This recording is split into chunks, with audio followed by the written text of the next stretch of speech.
So we are in a crash of epic proportions. Never in history has anything ever affected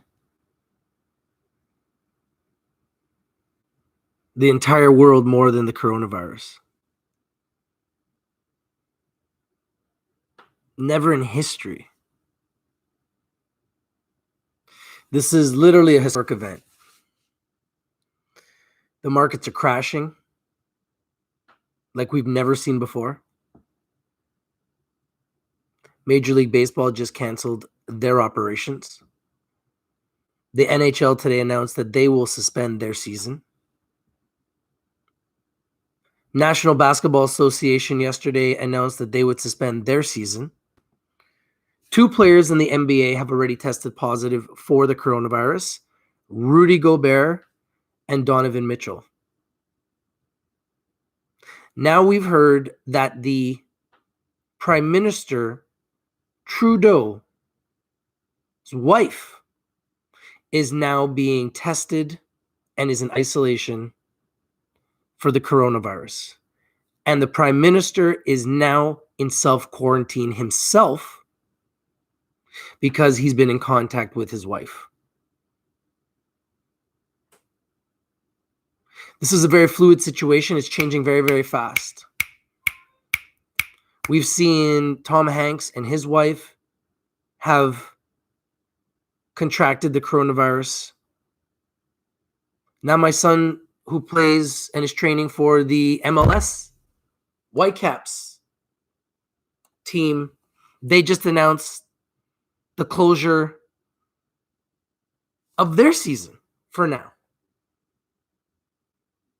Everything is shutting down. Do you guys notice that? Everything is shutting down. Like the world is shutting down. Are you guys prepared for this? Like the world is shutting down, guys. This before. Everything will be suspended.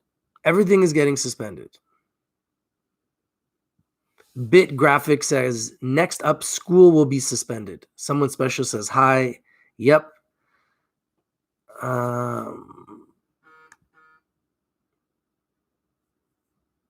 Bit Graphic says, what you think is school going to be suspended? Yeah. Europe is in serious trouble because there are no borders in Europe. You can just drive through and it's spreading all over Europe. So the kids in Portugal were given school off because of the coronavirus. Probably not a good idea. If you can't go to school, I got news for you. You can't go to the beach because you're not supposed to be in contact with too many people where this could spread. This is a time where you have to really think about what you're doing every day. Because if they're shutting down basketball games and baseball games and hockey games, they're shutting down schools. They've locked down parts of China. They've locked down now the entire country of Italy. We have to assume that there will be more cases. We have to assume that this is going to affect the markets even more. And look at the way it's affecting the markets this week. This has been one of the worst weeks I've ever seen in my life as an investor. I've never seen anything like it, where you're losing 2,000 points twice in 1 week. 2,000 points twice in 1 week. It's a crazy situation. Very crazy, crazy situation. Big Graphic says, or even jobs. Jobs are already being lost. Jobs are being lost all over the world. This is going to create economic disaster. Global economic disaster. It has spread faster than I could have ever imagined. I did imagine it happening. It's been worse than what I even thought. And people still continue to say that it's not that bad. That's the best part about the whole thing. They continue to say it's not that bad. Now, today we heard, and I've seen photos of President Trump beside the Brazilian politician And that politician, I don't know if it's the prime minister or the president, he now has been diagnosed with the coronavirus. So the president of the United States has been in close contact directly with somebody who has the virus. This is becoming extremely scary because it's becoming closer to home now for everybody. In the beginning, it was just China. So everyone's like, yeah, that's just China. Now this is actually, it's affected the prime minister's wife. The prime minister of Canada's wife is right now being tested for the coronavirus. She may not have it. I'm not suggesting she does, but she's being tested for the coronavirus. If she does have it, then they're obviously going to have to test the prime minister of Canada. This is when it comes close to home. This is where you need to think about travel, being in large groups of people. We do not know enough about this virus to be able to diagnose it properly. So anyone who thinks that they can diagnose it when we don't know enough about it, I think is kidding themselves. That's why I was always against flying people into Canada and all over the world from the epicenter of the outbreak. If you have a foreign virus that is not in your country, why would you voluntarily fly people from that area, ground zero, and bring them into your country? I don't care what circumstances are behind it. I was against it from day one. Now we start having it spread throughout Canada, the United States, Europe, and now it's in 125 countries. Now we have outbreaks, obviously, in China where it started, and now in Italy, where the entire country of Italy is locked down. And Italy now has over 1,000 dead in a record time. And there are no borders in Europe. So I was talking to my mom today, and I was like, she's like, yeah, it's crazy. The kids here are nuts. They told everyone to take the day off school, or, and everyone went to the beach. And I said, that's just totally irresponsible. Why would they do that? Like, that doesn't make any sense. If you're trying to quarantine and you're trying to stop the spread of a virus, you don't have millions of people go to the beach. I just find it so irresponsible. I don't understand what's wrong with the government. A death toll of 1,000 reportedly 1,000 dead out of 15,000 infected. So their infections are growing at a rapid pace, and the death toll is at around 7%, which is double what has been reported out of China. So I'm just saying, those are the numbers that I see. Remember, Rich TV Live is strictly for education and entertainment purposes.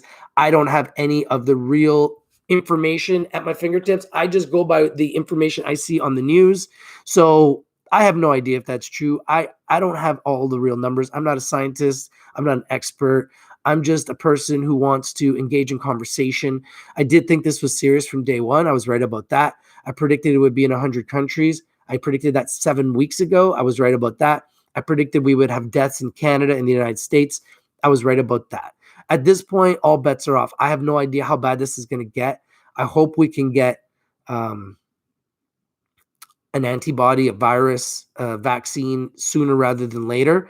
But I'm really concerned about what's going to happen, not just with this virus, but how it's going to affect the entire economy, because they've essentially shut everything down, right? They shut down Major League Baseball, Major League Soccer, NBA, NHL, and Major League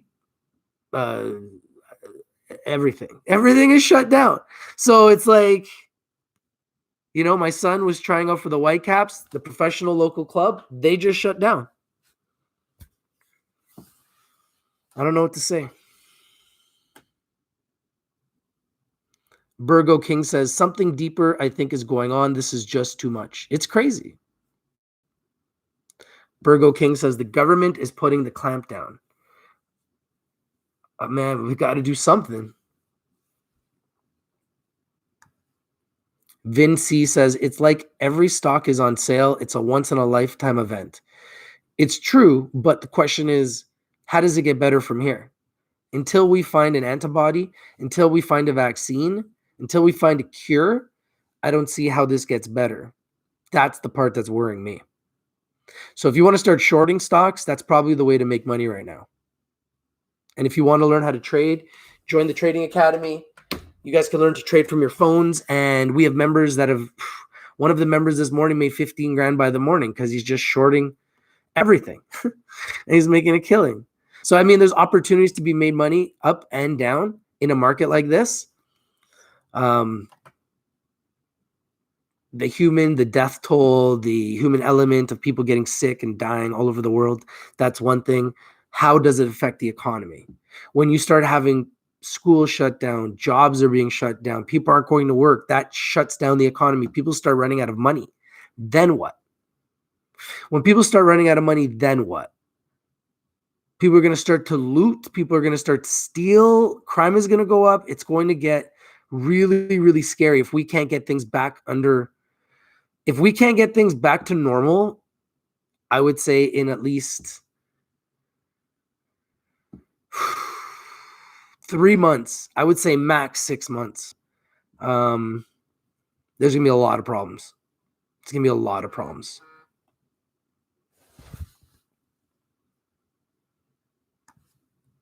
Never Satisfied says, need more bull. Mary Jo says, well, Trump banned travel from Europe for 30 days.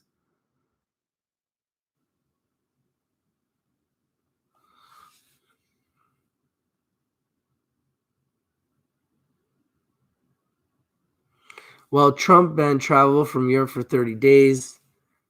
The DOD banned all travel from all Department of Defense for 60 days. I want to work for the army in Germany. Lockdown. It's spreading in Germany really fast. Never Satisfied says ACB. Damn, it's not just ACB, it's everything. Everything has just been annihilated. But yeah, ACB too. But yeah, everything is getting annihilated right now. Sheesh7 says the virus is airborne. There's no stopping it. Yeah, I don't think that we really know the real truth about what's going on. David Griffin says, what do you recommend? Not just stocks. What do you mean? That's a very generic question. What do I recommend? What do I recommend with what? Like what to do? I would say quarantine yourself as much as possible. Stay away from large groups of people. Don't travel. I was talking about a global travel ban from the beginning. Now people are going to be forced to have travel bans. Could have done a voluntary one.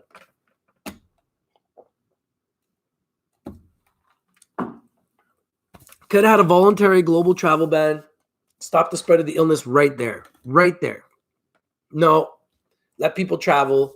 Now it's spread all over the world. It's in 125 countries. Now we got a serious problem. Now let's find a vaccine. Now it's a race for a vaccine.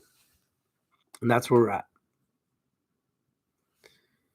Burgo King says, I hate to say it, but this will lead to a great overpopulation culling and then a societal and economic reset under a new political system of government. It's deep, bro. It's very deep.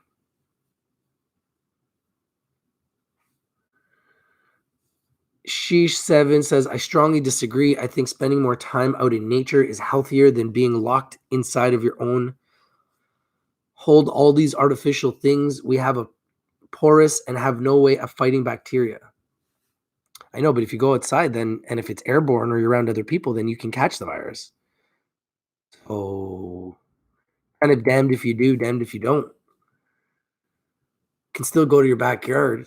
Try to go to bed. I don't know. I don't even know if that's healthy. Can we breathe the air anymore?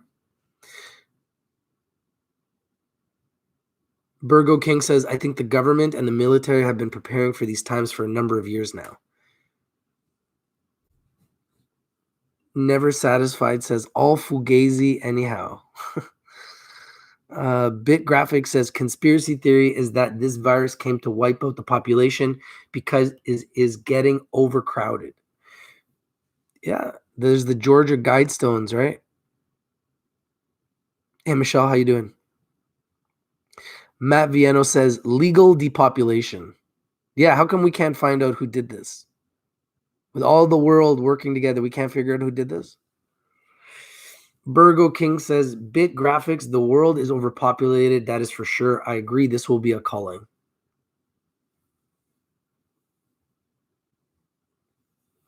Infinite Possibility says, hold tight, everyone. Don't panic, sell.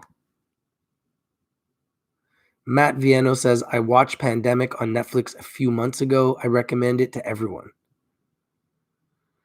Sherry, how you doing, Sherry? Says, Brazilian official had virus and had dinner with Trump. I know. Isn't that just mind-boggling? And the Prime Minister of Canada's wife is being tested for the COVID right now. Sheesh7 says, I believe the conspiracy theory. I don't think Trump will be visiting and talking to people if he thought this virus was real. It's a crazy situation. Mary Jo says, government and military definitely know nothing and prepared for nothing. I had to go to work and haven't heard any guidance from my leadership, scratching my head here.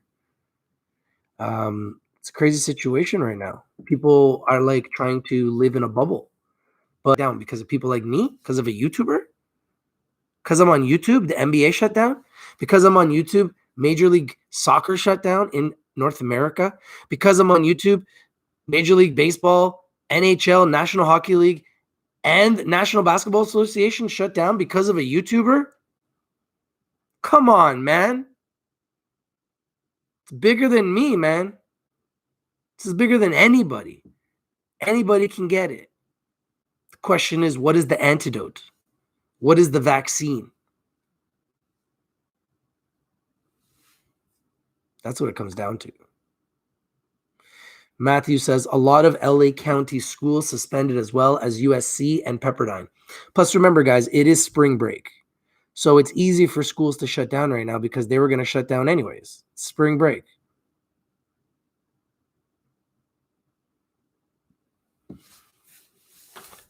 Michelle Clark says, Rich is right. This virus is called nouveau, novel. That means that the expert epidemiologists are nervous that it may have some unpredictable behavior.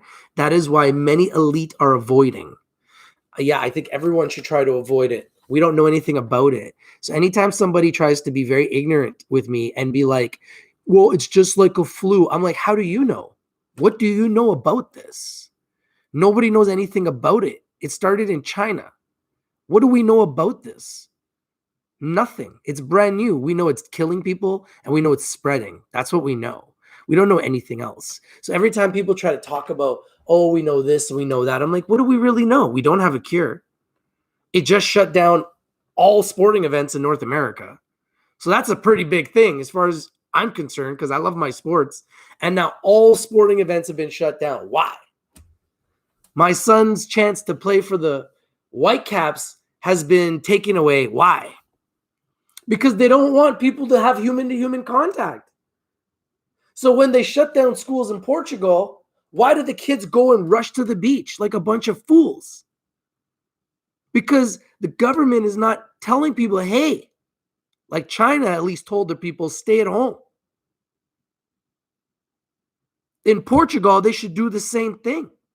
In every single country, they should do the same thing. If we have to stay home for 3 to 6 months so that the rest of humanity can go back to normal and we can find a cure, even if it's a year, then that's what we should do. I don't know how we're going to survive. I don't know how that works financially.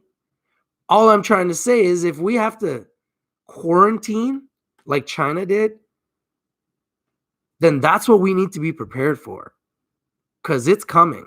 And it came to people in Italy before they were ready. I'm sure it came to people in China before they were ready. And I'm not suggesting it's going to happen, and I pray it doesn't happen. But if it does, we need to start preparing for it just in case. Would you agree or disagree? Because everything is shutting down. And that's kind of a sign to me. No, Bitcoin's getting crushed. Bitcoin's at 6,000. No, baseball, Major League Baseball has shut down operations. It's official. AYTU is up 30% today. Yeah, there's going to be some stocks, especially coronavirus and vaccine stocks, medical stocks, that will do well, but Right now, the market is under a serious amount of pressure that is unprecedented, and we are in for a recession, a depression, all of the above, and something that I've never seen in my life, and I never thought I would ever see in my life. And I really wished my kids would never have to see in their lives.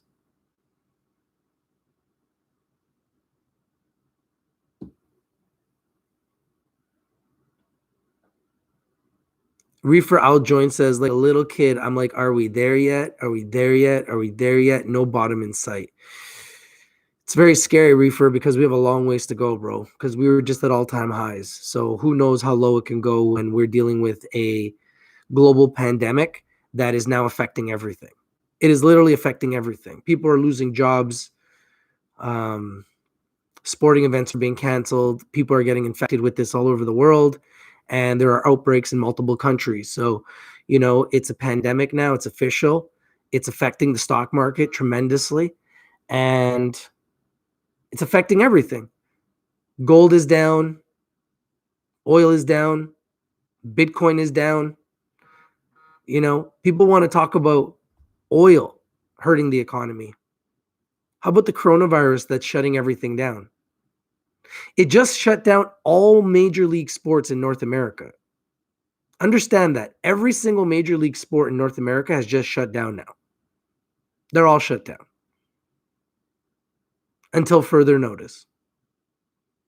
So unless somebody knows something that I don't know, when's it coming back? When's it coming back?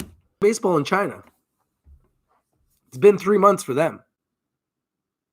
So we better start getting prepared mentally, physically, emotionally, spiritually, in every way, shape, and form.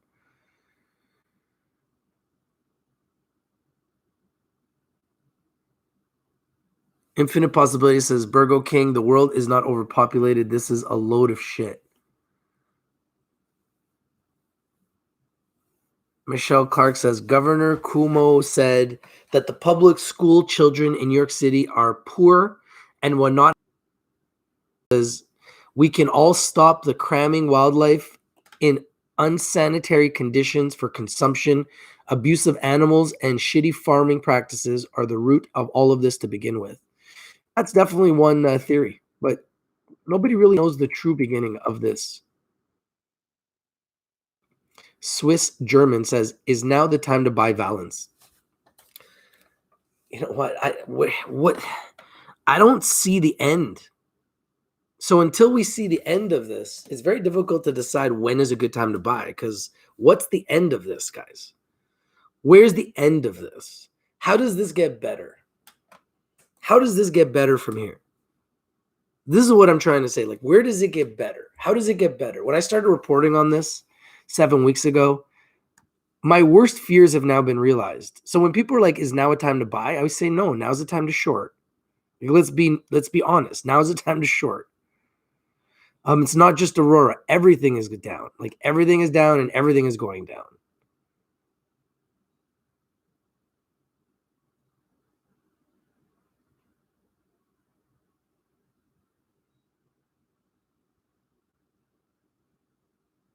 It's going to go up when we find a cure. So until we find a cure, how are things going to get better?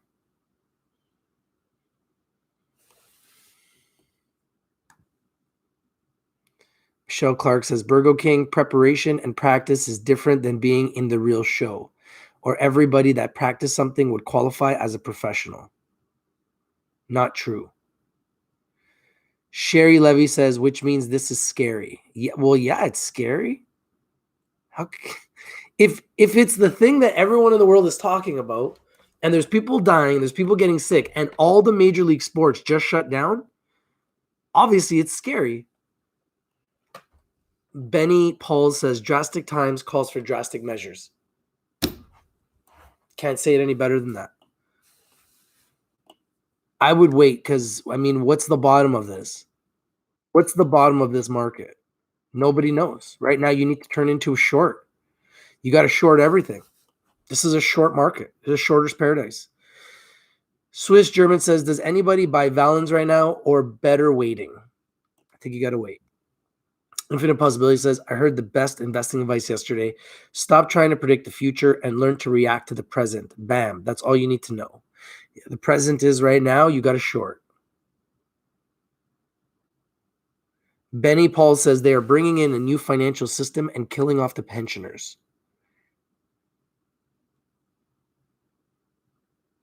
Michelle says, we know who all created the virus. We know the chain of custody. It is not spoken about, but the MSM and the vetted spokespeople and the WHO and the CDC, etc.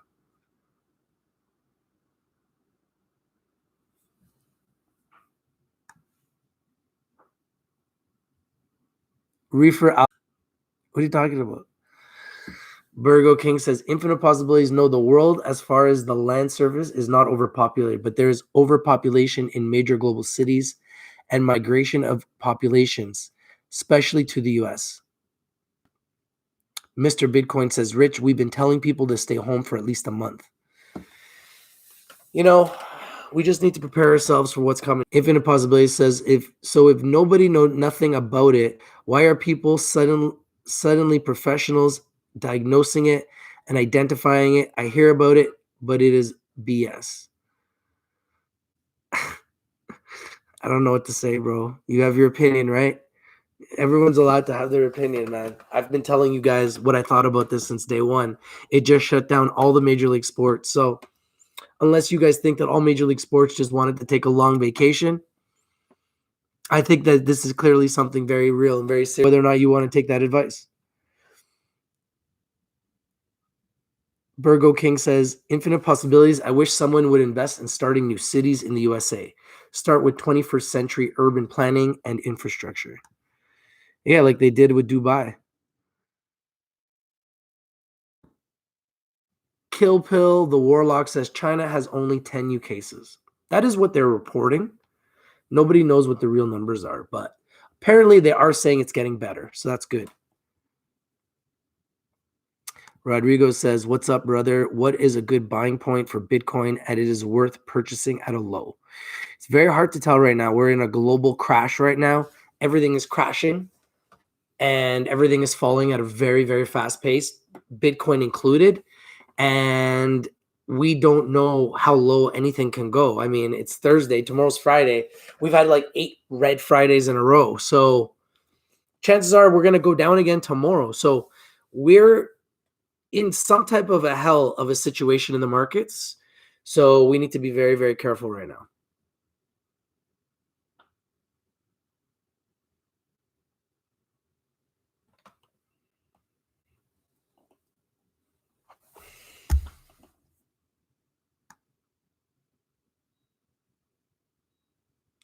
Infinite Possibilities says, Burgo King, you can buy California for 1 trillion.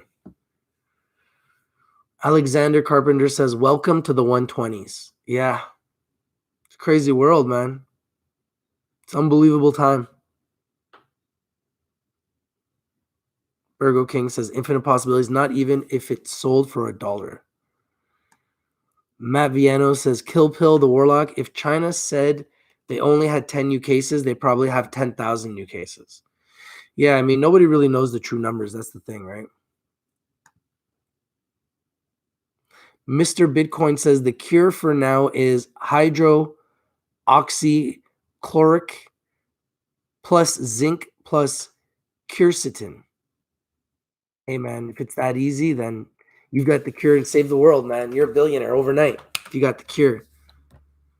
Bottle it and sell it. Sherry says at least 6 months till they come up with a vaccine. Yeah, that's a very long time.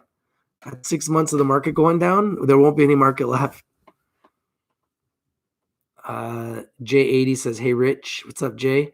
Alexander Torres says, hey, Rich, how long can the stock market crash? And how long do you think this will last? See, I think this is different. This stock market is crashing because of a pandemic. And I've never seen a pandemic in my lifetime. So I have no idea. This is unprecedented. Never seen Italy shut down. I've never seen China shut down. I'm fearful that we will have to shut down. And I don't know how any of us will be able to deal with that financially, physically, spiritually, emotionally. How is everyone going to handle it? I don't know.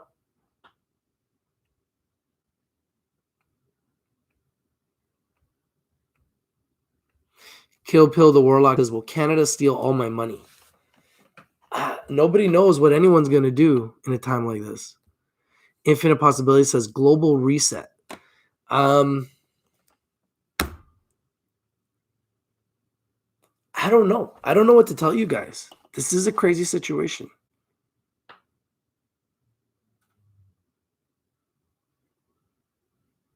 Corona Wire US says, what happens to the stock prices when you get so low? Is a total loss? Or if you hold years and years, is there still a chance? I mean, there's always a chance in the markets. We've just been at all-time highs. So the market had to come back a little bit, but this is an aggressive drop due to the fact that the world is responding to the fact that the World Health Organization has just cleared a state of pandemic. We have a global pandemic, which is the coronavirus, COVID-19, and it in 3 months has spread in 125 countries and almost 130,000 cases and almost 5,000 dead worldwide. This is the reason why the stock market is crashing. People talk about oil, they talk about this, they talk about that. This is crashing everything. This is crashing Bitcoin. This is crashing oil. This is crashing gold. This is going to have a huge impact on the entire world. This is not just the Italy and China issue. 6-7 weeks ago, I was talking and everyone thought it was a China issue. Now people are calling it an Italy and China issue, an Iran issue, a South Korea issue, a Spanish issue, a German issue, a France issue. I believe this will be an issue all over the world, whether we like it or not. It's already in 125 countries.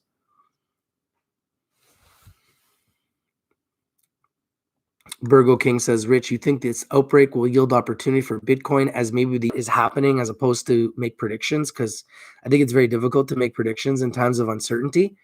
I'm going to focus on getting supplies, building up my immune system, and doing everything I can to protect the people around me and continue to generate income. That's my plan, to be quite honest with you. And if you guys would like to learn how to trade from your phone, you can join the Trading Academy and just have a plan B. Because if your job all of a sudden shuts down, what are you going to do? I have a feeling that we're going to go into some type of a shut. I can short stocks and I can just buy volatility indexes and I can buy short indexes and I can make money on the way down. So that's what I'm planning on doing now, because clearly we're in a bear market. It's been announced. We're in a bear market. The market is crashing. No longer are we in a market melt up. We are now officially in a market meltdown. In 2020, we are in a market meltdown. It's true. I wish it wasn't the case, but I believe the coronavirus, as well as the war on oil, is creating a global, not just recession, but depression.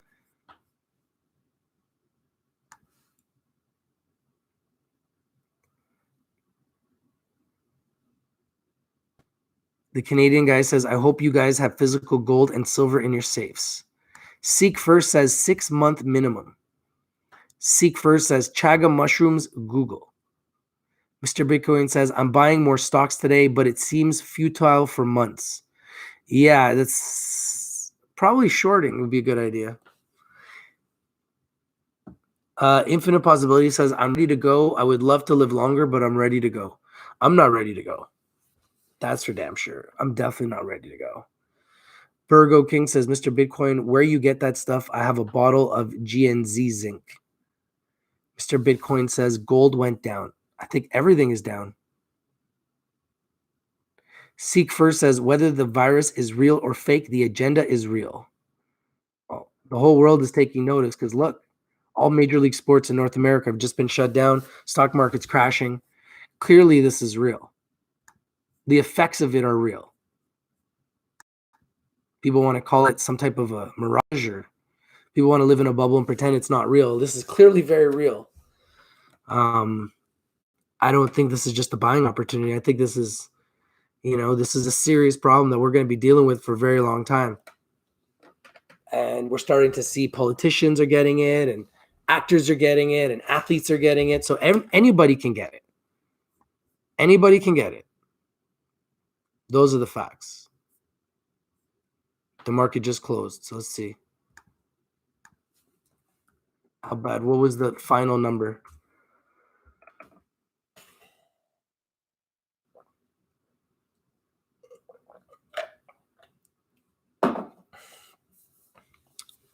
The Dow books biggest one-day drop since March 1987. Wow. Unbelievable. Just unbelievable. Everything just tanked. Oil down 5%. Gold down 4%. Global Dow down 12.8%. As down 9.4%. S&P 500 down 9.5%. Dow down almost 10% on the day. Holy smokes. Holy smokes. Yeah. That's got to hurt. Yeah, that hurts. That hurts.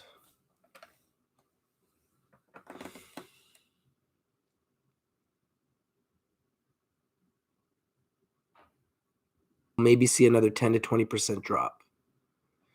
Burgo King says, infinite possibilities. I'm with you, but I'm more ready to stand up and fight for America and give my life if needed to preserve it.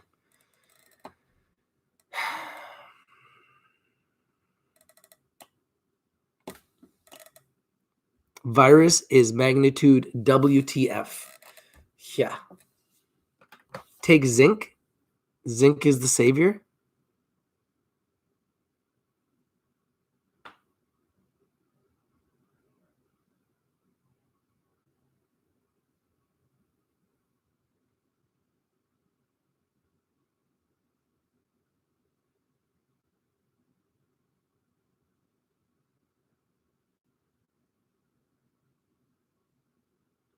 Well, you guys have a lot of messages. I'm trying to catch up to all you guys' messages.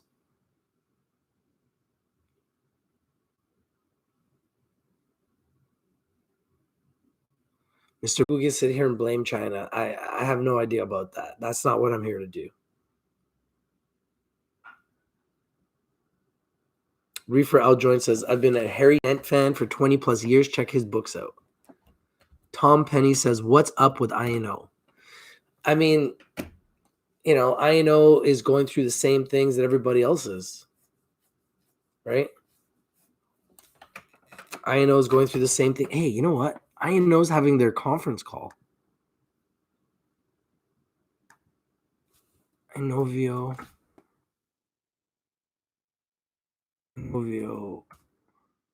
Pharmaceuticals. They got their conference call in 25 minutes.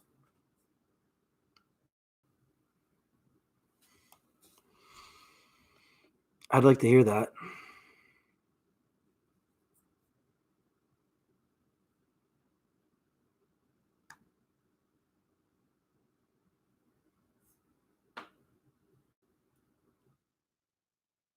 Webcast.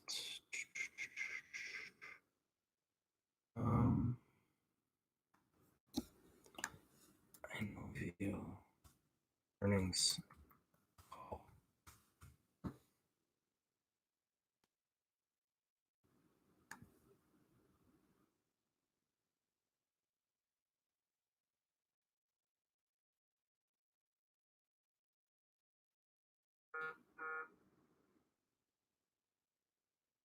Inovio Q4 earnings call.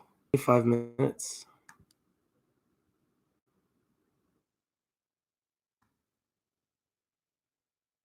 I want to listen to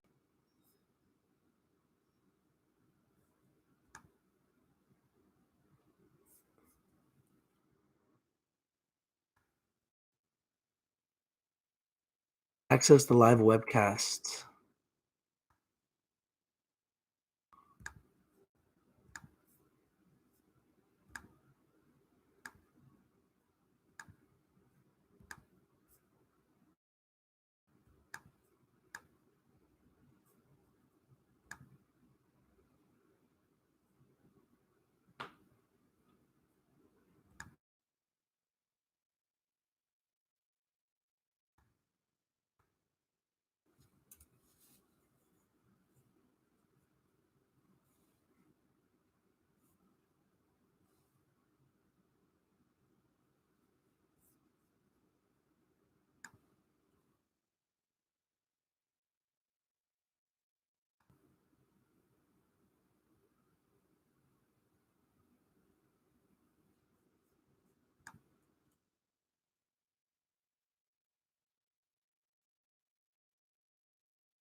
Mm.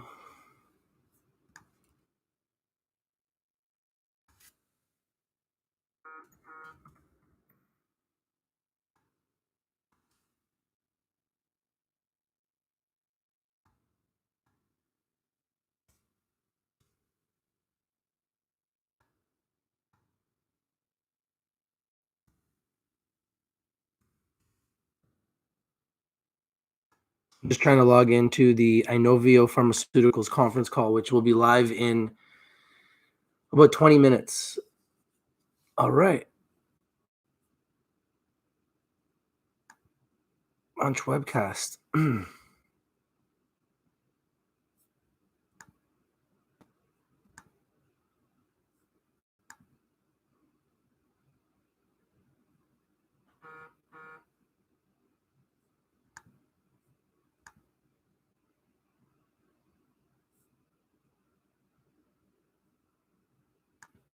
I'm ready to get into that call. And we'll just look at INO right now.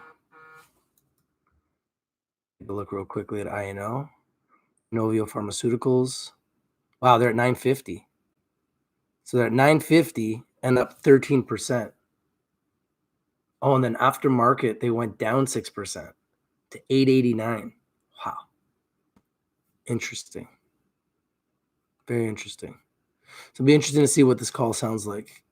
So they did have a good day, finished up at 950, up 13%, and then aftermarket is down 6%.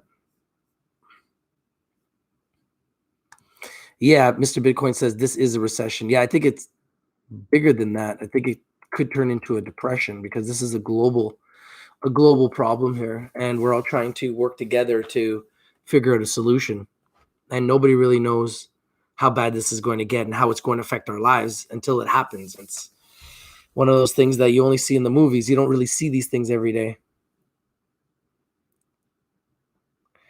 Michelle Clark says, Mr. Gaming says, people have been eating gross animals for ages and just now getting the virus sounds like a damn lie to me. Yeah, I don't know about that. I don't know how that story holds true. Michelle Clark says, reefer so true. My stocks are in the market. Well, all you need to do to short is sell a stock first and buy it back. You can do it in your accounts. That just creates a buying opportunity. It does. But the question is, how much lower is everything going to go? Nobody really knows. Bill Gates puts $5 million in Inovio Pharmaceuticals. Only gets better with vaccine. Reefer Aljoin says, best of luck, dangerous tides. Benny Paul says, Dr. John Campbell on YouTube says vitamin D has some effectiveness, I think. Alexander Carpenter says, I bought 2 months of water and food. Very smart. Infinite Possibility says 1920 depression. It's very possible. Alexander Carpenter says 1920 depression is here. Yeah, we're in 2020, right? 1920, 2020, 100 years later. How crazy is that? AJB says a doctor is saying GILD is phase 3 on the virus and they are progressing. Yeah, Gilead is one of the biggest players in the world that could potentially find the cure. I know they're working very closely with China.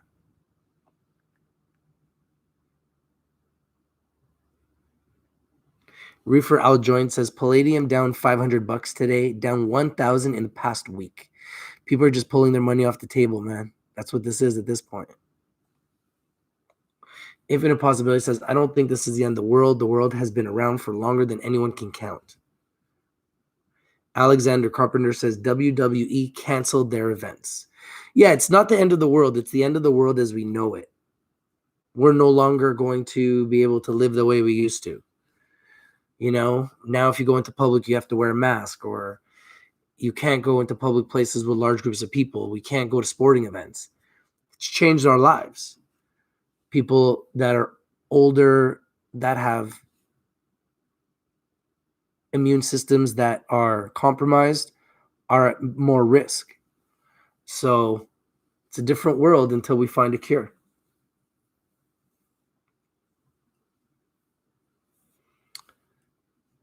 Infinite Possibility says Columbia market down 12,000 points.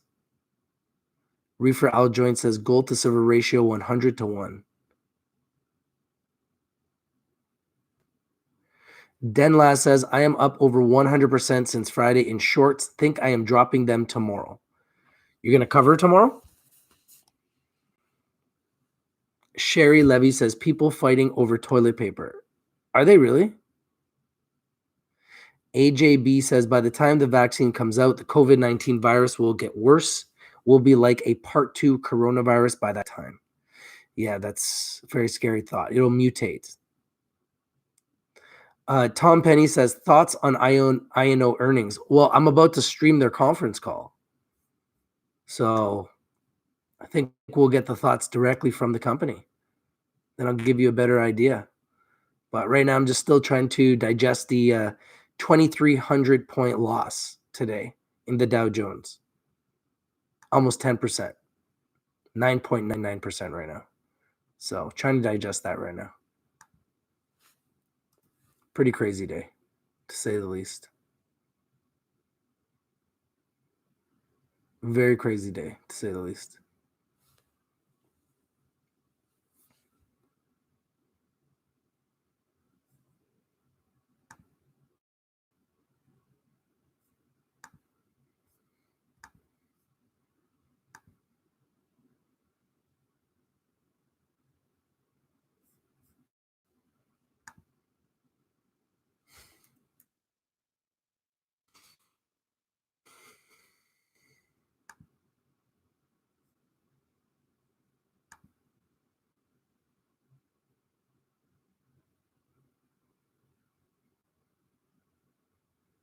Wow. These markets are just, it's like tank town right now.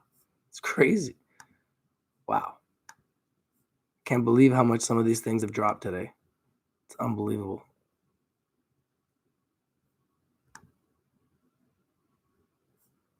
Wow.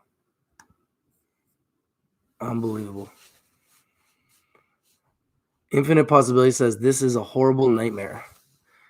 I'm glad that you've waken up to what's going on, my friend, and you finally see it like I do. Dark Soul says most people can't afford to stay home. I know. So how is that going to affect the world? This is what I'm trying to say. Alexander Carpenter says this might start World War III.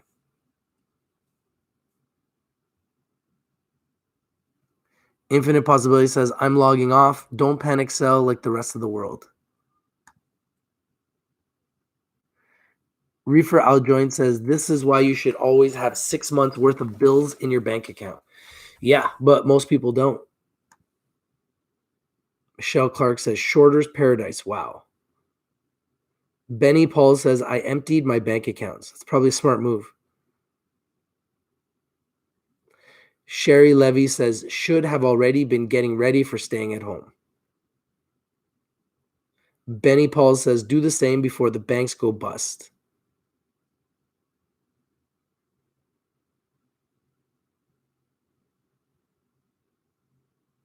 Infinite Possibility says I don't put my money in the bank. I hide it in corporations like a boss.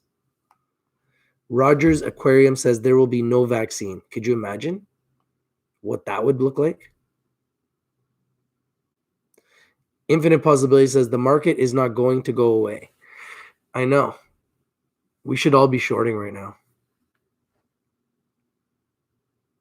Scott Norris says AEMD went way down. I thought this was one that would help this mess. Almost everything is going down.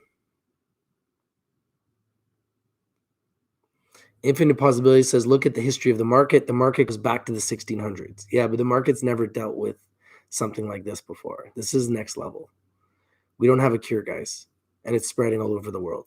So this is next level, and it's unprecedented what we're dealing with. I believe so. And so far, the results have proven that, even though despite the people who think that this is just a flu, I think it's much bigger than that, that people don't want to give it credit for what it is. It's much worse than that.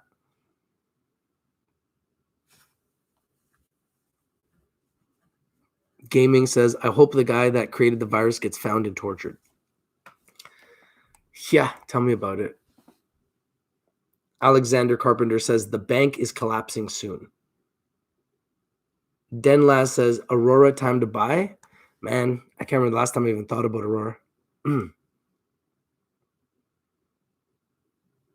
Benny Paul says they are bringing in new financial system. They're killing the Pedro dollar and USD. Matt Stevens says ultimately, highly likely that the worst COVID-19 will be a tiny fraction of Spanish flu or bubonic plague. Long-term historically, for Earth humanity, this is cringeworthy in melodrama.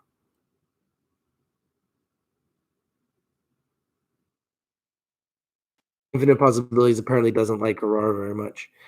Mary Jo says, imagine the impact on almost all Americans.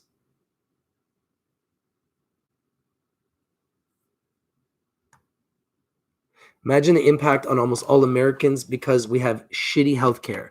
This pandemic just exposes the big rotting issue that's been long ignored. Without the public, there's no economy. Very scary. Very scary situation.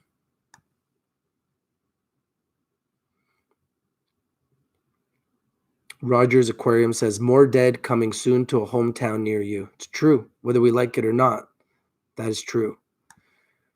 Benny Paul says, they're playing up this virus, locking us up, and feeding us a new financial system.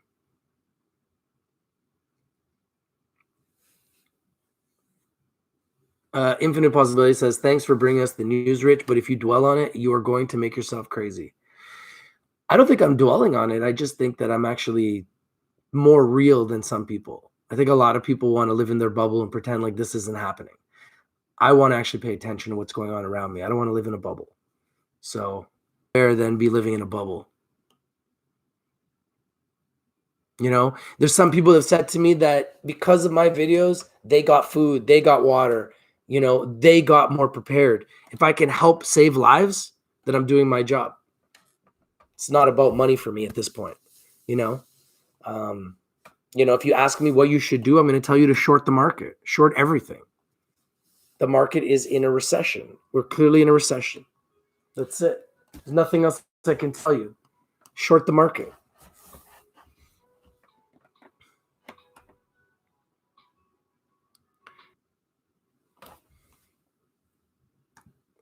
Michelle Clark says, at Benny, it is smart to have cash on hand in life. Anyway, make sure you have some small. Infinite Possibility says, they are feeding the sheep crap. Don't be a sheep, be a wolf. What are the elite doing behind the scenes? Sherry Levy says, this is hell. Benny Paul says, Michelle Clark, good call on small bills.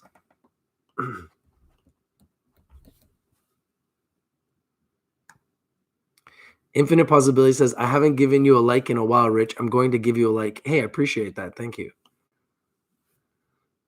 Scott Norris says, I'm juicing right now and feel way better. Great immune booster. Feel 20 years younger. Maybe I should start juicing. Reefer Aljoin says, elites like Bill Gates are personally giving hundreds of millions. Alexander Carpenter says, Rich, you got my support. Thank you, Alexander. Appreciate you, man. Infinite Possibility says, the elite playing God, hint, hint, only one who plays God is God. Benny Paul says, what are your thoughts on JNK? And these markets, I say short the market. Infinite Possibility says, smoking weed protects you from anything and everything. Michelle Clark says, Corona, I am not selling my stocks for pennies. Some stocks will end up being a part of merger or acquisitions. Do I hold my stocks? I'm holding my stocks, but I also am sitting in cash. I'm just going to wait. I want to see what happens. But I would also say if you want to make money in this market, you should be shorting. This is not normal. Every day, these numbers in the coronavirus are going to get worse. T Fox says, got sent home from work today. Employee got sent home last night because they were hella sick. Now today, the entire place is shut down for cleaning. Rodrigo says, shorting. Why has INO not gotten up? They're getting shorted. Infinite Possibility says, that is crazy when they shut down sports because sports were invented to please the gods. Maybe God is pissed at humanity. Quentin Simmons says, buy IIPR and THCX while it's low. I would wait to buy anything right now. I think that the markets are very volatile right now. I would really wait to buy anything personally, but that's just me. Okay, let's see if there's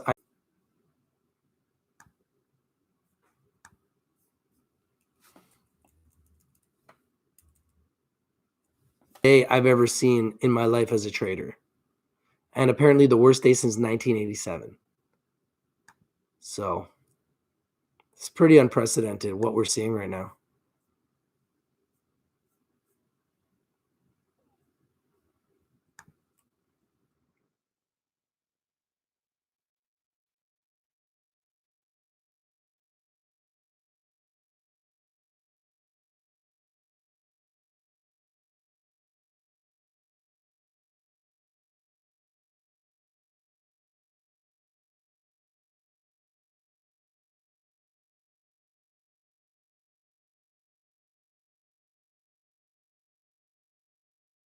Messages.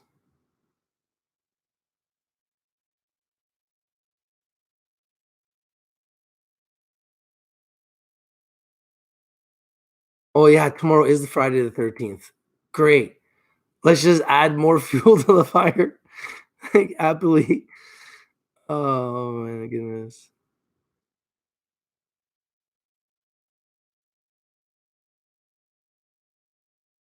I'm trying to catch up with you guys' messages.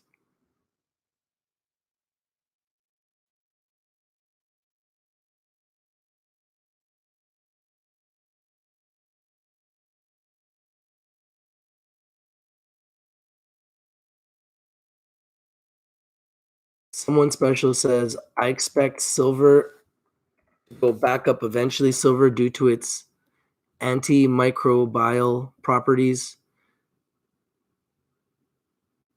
and applications, etc. Just speculating, of course. Michelle Clark says, everybody try not to curse. You make good points, but YouTube puts you into pending for using curse words.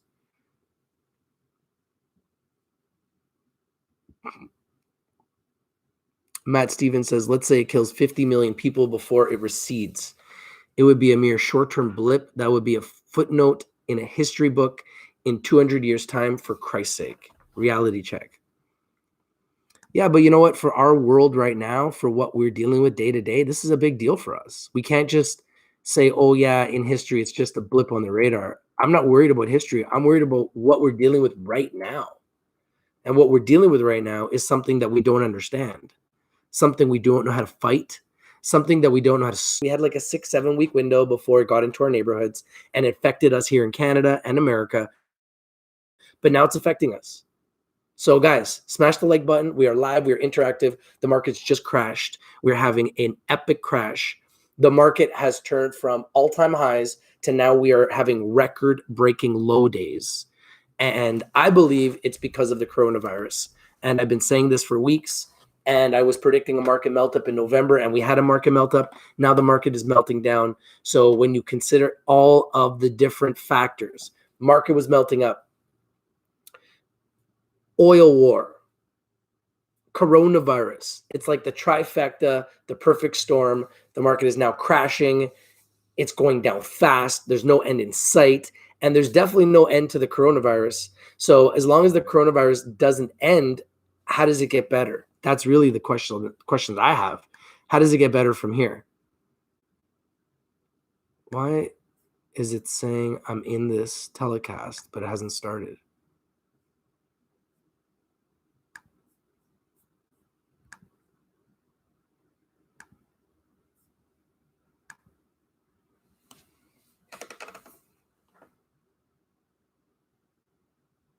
Trying to go to the Inovio Pharmaceuticals conference call. Here we go.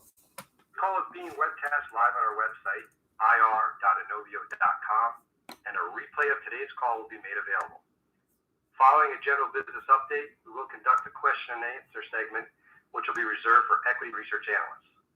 During this call, we will be making forward-looking statements that relate to our business, which include our plans to develop Inovio's integrated platform of DNA medicines, as well as clinical and regulatory developments and timing of clinical data readouts, along with our capital resources.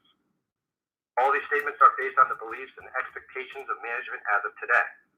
These statements involve certain assumptions, risks, and uncertainties, and could cause actual results to differ. Investors should read carefully the risks and uncertainties described in today's press release, as well as the risk factors included in today's 10-K filing with the SEC.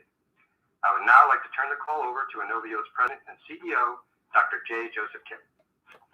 Thank you, Ben, and good afternoon, everyone. It seems much longer than 2 months ago when we provided our clinical program update announcement in January. We have accomplished much in the last 2 months, even in the midst of all that has emerged and continues to evolve with the coronavirus. Back in January, we remarked that this year is setting up to be a transformational period for Inovio. And while investor attention over the last couple of months has been on our COVID-19 vaccine development, this call is timely, as I think it allows us to reconnect investors to our core fundamentals and pipeline programs and exciting upcoming data catalysts. But before the update on our core pipeline programs and our upcoming catalysts, I would like to address the emerging novel coronavirus pandemic.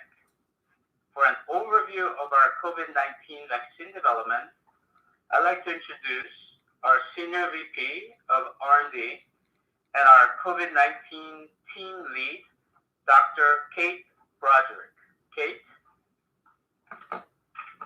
Thank you, Joseph, and good afternoon, everybody. Yesterday, March 11th, according to the WHO, approximately 118,000 cases of COVID-19 have been reported globally, with more than 4,292 deaths. The CDC has reported a total of 938 cases in the US, with 29 total deaths. This alarming situation is rapidly evolving. I'd like to cover 3 main points. Number 1, why Inovio may have one of the best platforms to respond to emergencies. So first, why is Inovio optimally suited to rapidly respond to emerging infectious diseases like COVID, with support from the same organization, CEPI, who is funding our larger Phase 2 MERS trial in the Middle East.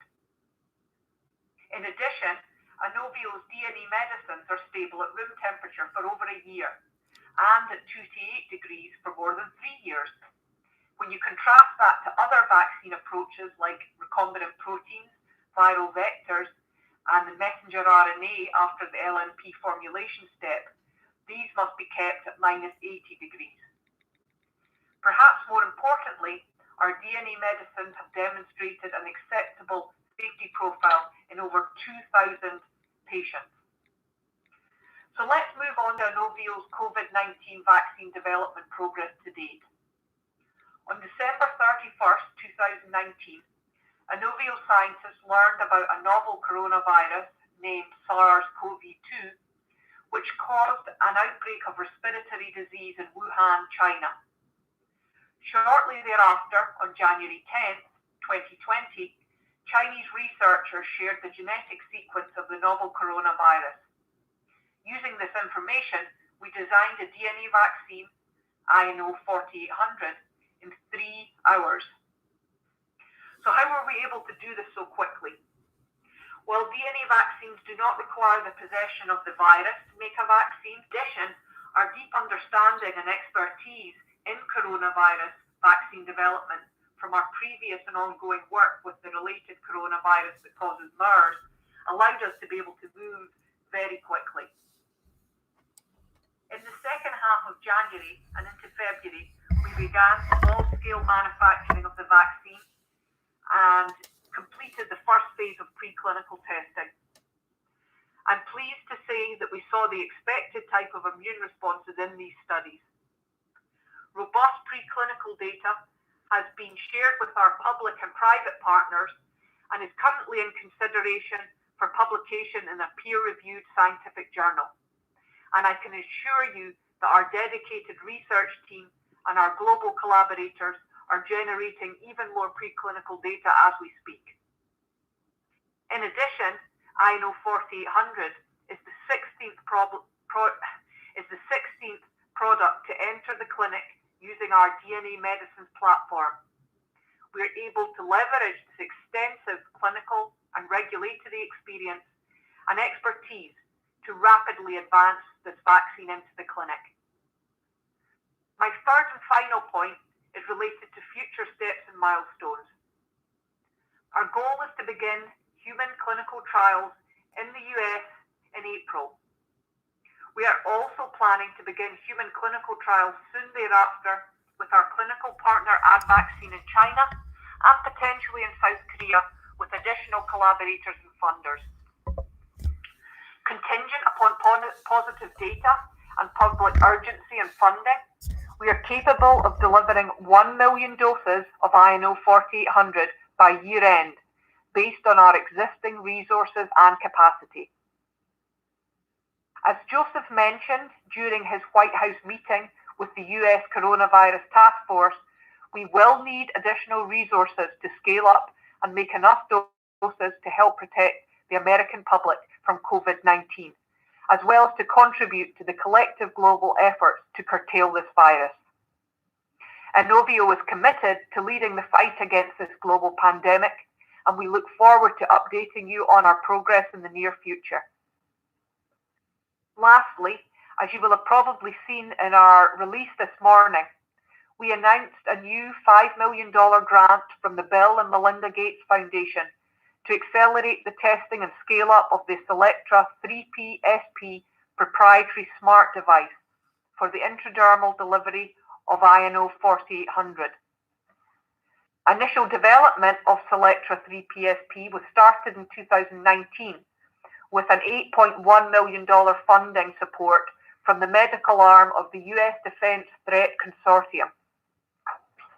Collectively, these grants will support continued development of our intradermal delivery smart devices, which are essential for our vaccine disease platform.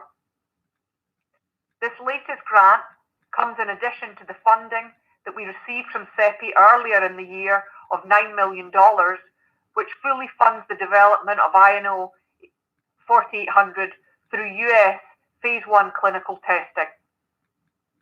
Altogether, these grants convey the continued confidence and support in Inovio's technology and platforms, with the ability to address both urgent pandemics, such as COVID-19, as well as potential future ones.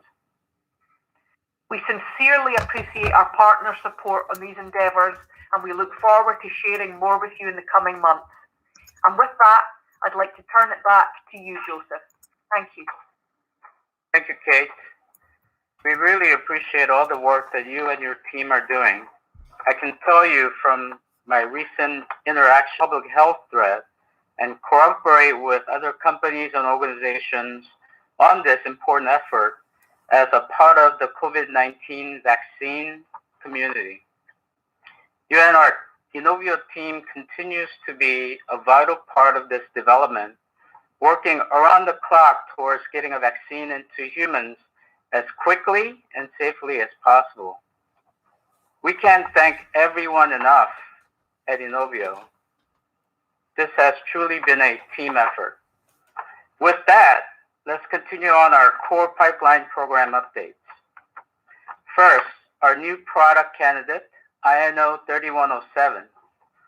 In February of this year, we received IND acceptance for a phase 1/2 trial to evaluate INO 3107, or DNA immunotherapy for treating recurrent respiratory papillomatosis, or RRP.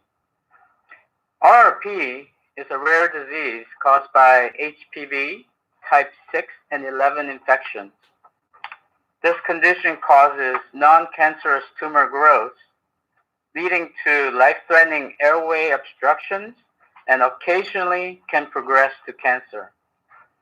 Currently, the disease is incurable and is mostly treated by invasive surgery, which temporarily restores the airway. However, the tumor almost always recurs, and the surgery must be repeated, often multiple times a year. You can imagine how RRP severely impacts the quality of life for those living with the disease. INO-3107 is designed to destroy and clear tumors caused by HPV 6 and 11 infections.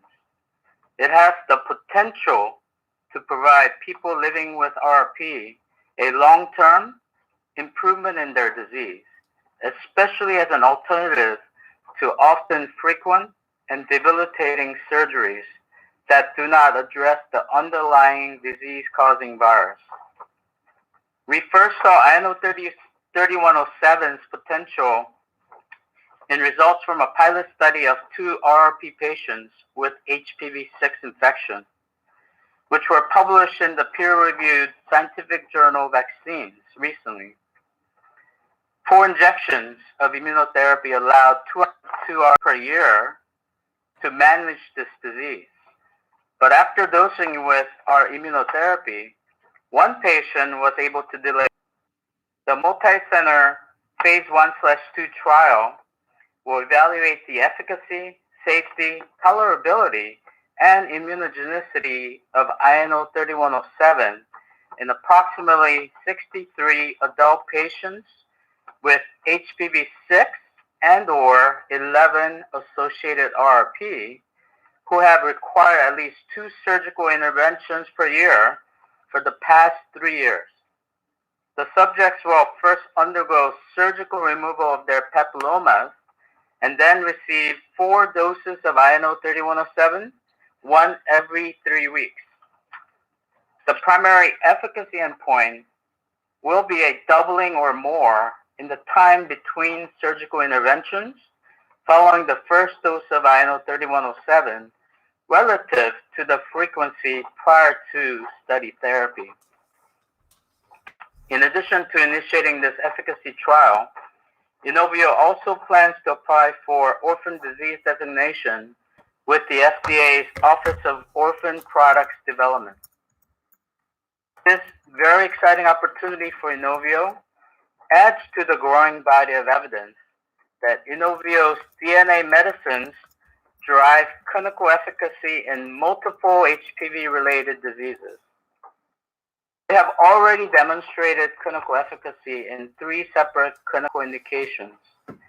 First, in cervical precancers with VGX-3100, also in head and neck cancer with. Our goal remains to be the go-to immunotherapy provider to effectively treat all major HPV-related phase 3 program and lead assets VGX-3100.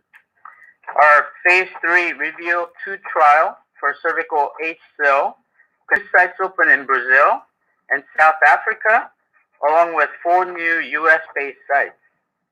Also, top-line efficacy. We're also evaluating VGX-3100 in 2 separate phase 2 trials for the treatment of vulvar HSIL and anal HSIL.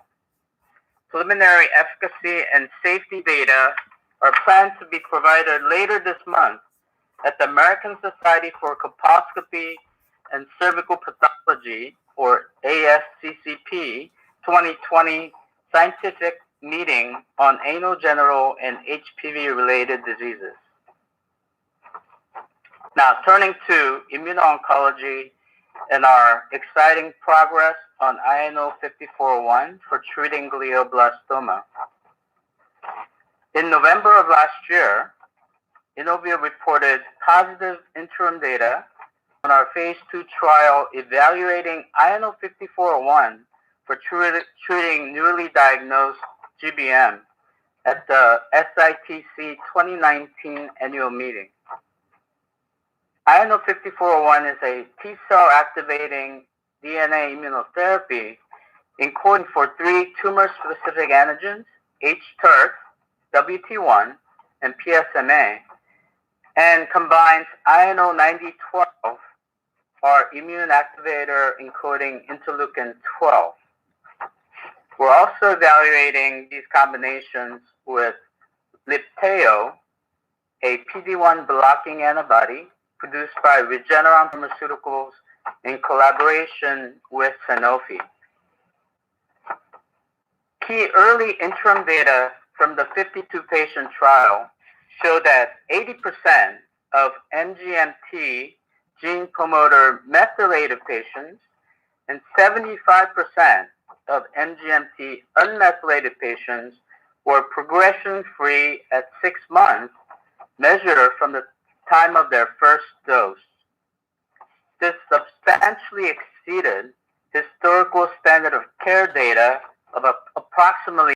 Inovio's hope that our data continues to be positive with respect to historical controls. The median overall survival for patients newly diagnosed with GBM is approximately 12 months for MGMT unmethylated patient population and slightly better in MGMT methylated population. Just to give us a gauge, historically, about 60% of all patients, including both unmethylated and methylated patients, are alive at 1 year. We expect to report 12 months overall in the fourth quarter. With that, I will now ask our CFO, Peter Keys, to provide a financial update. Peter? Thanks, Joseph. Inovio enters 2020 with a very strong balance sheet and cash position to continue funding research and development and the programs that Joseph just talked about. As we reported in our 10-K filed today, cash equivalents, and short-term investments were $89.5 million as of December 31st, 2019. This compares to $93.8 million on our last reported quarterly earnings, brought in net proceeds of $208.2 million by selling common stock under its ATM agreement. Based on the programs in development as of today, our year-end cash position, plus whatever we've raised since year-end, provides Inovio with a strong multi-year cash runway. For the quarter and year ended December 31st, 2019, research and development expenses were $20 and $88 million respectively.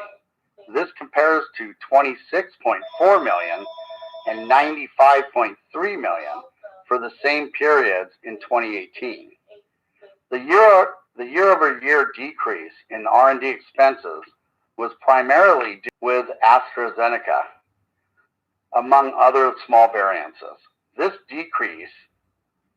These decreases were offset by an increase in expenses related to clinical trials and a one-time personnel-related restructuring charge incurred during the third quarter of 2019. Total operating expenses decreased by roughly 8% this year, where we reported $100 million in 2018. Lastly, revenues for the fourth quarter and year-end were $279,000 and $4.1 million respectively. This compares to $2.5 million and $30.5 million for the same periods in 2018. This year upfront payment of $23 million from Apollo Bio during the second quarter of 2018. As a reminder, you can find our complete financial statements for the fourth quarter of 2019 in today's press release, and also in our 10-K filed with the SEC. Today's 10-K can also be accessed on our website under Investor Relations, Financial Reports. With that, I'll turn it back to you, Joseph. Thanks, Peter. Before we begin the Q&A session, I want to recognize and thank all Inovio employees for the countless hours of work that you have completed in response to the COVID-19 outbreak, while still executing your work on our core pipeline programs. Inovio's DNA medicines platform is well suited to respond to serving public health interests. Inovio is dedicated, capable, and flexible to rise up and provide a solution for COVID-19, and we look forward to sharing progress updates and results in the near future. Please also stay tuned regarding our very important Phase 2 and Phase 3 data catalysts for VGX will truly be a transformational year for Inovio. I look forward to taking your questions now. Operator, please open the line for the analysts. We will now begin the question and answer session. To ask a question, you may press star then one on your touchtone phone. If you are using a speakerphone, please pick up your handset before pressing the keys. To withdraw your question, please press. Should you live in interesting times? I had a question about that program and then a couple of your core pipeline programs. My question on COVID-19, I'm just kind of wondering about the variability in the spike protein, if you could provide us some sense of that. Looking at COVID-19 versus other coronavirus, do you expect, not only activity for COVID-19, but also cross-reactivity and potentially protection against other coronaviruses that could come out in the future? Yeah, thank you, Chaz. So the coronaviruses as a family are not as variant as some of the other RNA or DNA viruses like HIV or DNA medicines platform. Our approach with DNA vaccines using full-length antigenic proteins, but also being able to generate both CD8 killer T cell responses as well as our antibody responses. We should be able to address any sort of minor drifts much better than other vaccine modalities, such as proteins or viral vector delivered programs.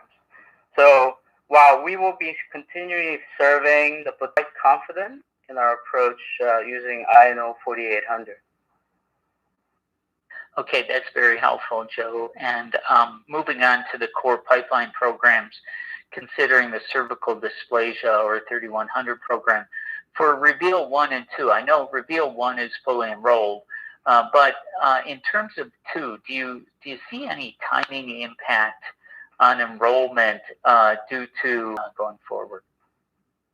Yeah, fantastic question, and I think it's just not for our program, which we addressed in the additional risk factors in the 10K. I believe this pandemic, coronavirus pandemic, has the potential to disrupt many of the clinical trials and drug development efforts, not just for Inovio, but across the whole sector and across the globe. That being said, I don't expect major impact of this pandemic on our ongoing trials, not just for Reveal 1 and 2, but also for our GBM and RRP. Now, that's not to say that there won't be future impact, but so far. And then one quick one for Peter. In terms of you're seeing clinical meetings being canceled, and I know you've got some results, some Phase 2 results coming up as well. Eventually the Phase 3 results with Reveal 1, but at least for the Phase 2 results, if the clinical meetings are canceled or postponed that you're planning on presenting those results in, would you just press release the results, or would you actually hold them and delay that for later on the year for a presentation in a peer-reviewed form? Yeah, great question. This pandemic has been an unprecedented event for many ways. While I believe some of the banking conferences can be postponed, science moves. So I think having delayed conferences may not make a great sense for some of these scientific and medical conferences. So we're going to be evaluating and reacting to some of these opportunities. Abstracts will be published, and maybe even posters and oral presentations can be made in a virtual fashion to be where you're unveiling important data. But I think we have to react logically and wisely to these outbreak situations. So we're going to be evaluating this and very quickly, because we have a conference coming up originally by end of this month for our VIN and AIM phase 2 data. So most likely we will publish a press release, and also, when appropriate, be able to talk about the abstract and the poster presentation. Okay, that sounds great. One quick one for Peter. Congrats on the use of the ATM bolstering the balance sheet. You've had a lot of trading volume, and that helps. But I'm wondering, I'm not all that enamored with ATMs just because it's not always clear where that demand is coming from. But do you sense that there is institutional investor demand that is part of that? I mean, what has been the feedback? Yes, definitely. There's a sense that there is a combination of retail and definitely institutional investors are mixed into that. Okay. Thanks for the added color. Yeah. Thanks for taking the question. With more, I expect there will be updated filings at appropriate times. But when you have 100 million plus average in the last few days per day shares, we expect it's going to be a mix. The next question comes from Chris Raymond from Piper Sandler. Please go ahead. Good afternoon. This is Allison Bratzel for Chris. Thanks for taking the question. So another on the coronavirus. Obviously, acknowledging that COVID-19 is a fluid situation, but I guess I'm hoping you can help us understand your expectations for the regulatory path forward for INO 4800.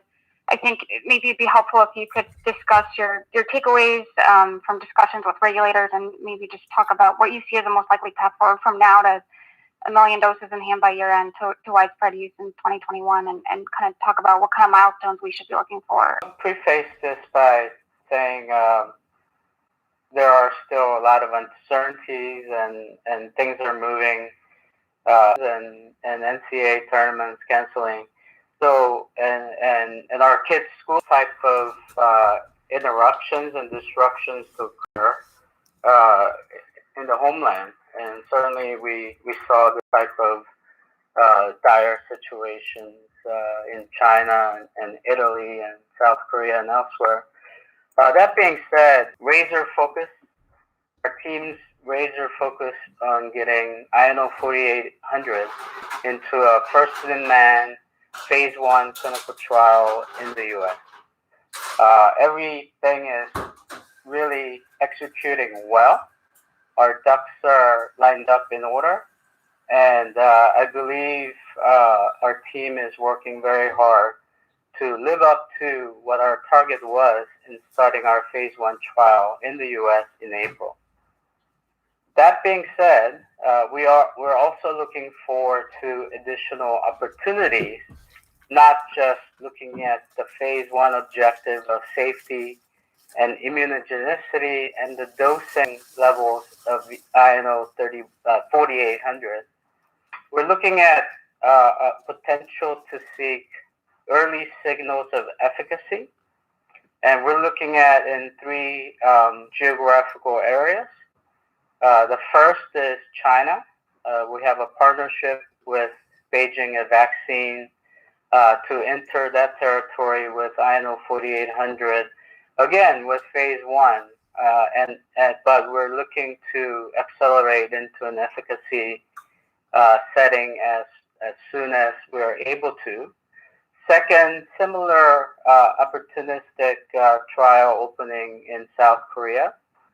And thirdly, as President Trump impressed upon to me during our conversation at the White House task force meeting, where we are, or San Diego, or Los Angeles, or New York City. So, I believe we will be able to act nimbly and opportunistically after getting our early safety and immunogenicity of our vaccine. Just putting on a crystal ball, as situations calls for it, and as from the outbreak, and as our funding partners and others support, we can provide up to 1 million doses of INO 4800 by the end of this year. Now, I just want to be clear. This could be used, the million doses could be used for further testing in phase 2 or phase 3 settings, number one. Number two, if the regulatory and government agencies need them, they could make arrangements to have them utilized in an emergency situation. But again, our goal is to make million doses, which is our current capacity using our existing and our network of contract manufacturers and our own manufacturing capacity to deliver about 1 million doses by the year end. And we have our focus on delivering on that, assuming the continuous need from the outbreak and the support of our very strong team of funders that we expect from globally and from the United States. Thanks. And maybe as a follow-up to that, on the device, we saw you got some more funding to advance the Selectra 3 PSP device. Can you talk about additional testing work that needs to be done with the 3 PSP and your overall just confidence level and the ability to scale up manufacturing capacity for that? And just clarify, I think VGX 3100 had a brief trial hold for an issue that was related to that delivery device, the 5 PSP. So just want to understand if that could be a gating factor. Thanks. All right, Ali, it's being tested without any delay in Reveal 1 and Reveal 2 trials. Prior to starting those phase 3 trials, the FDA asked for additional testing. So prior to the start, we had a slight delay of about 6 months. That Selectra 5 PSP is currently operating extremely well in the field in the trials, which is a completely different device than our newly engineered and scaling commercial level vaccine delivery device. We and Melinda Gates Foundation has generously supported, and they have been a very strong supporter of Inovio for many of our R&D programs in the past, for accelerating the scaling up and finalizing the testing for Selectra 3 PSP. This funding is going to go a long way in making that happen.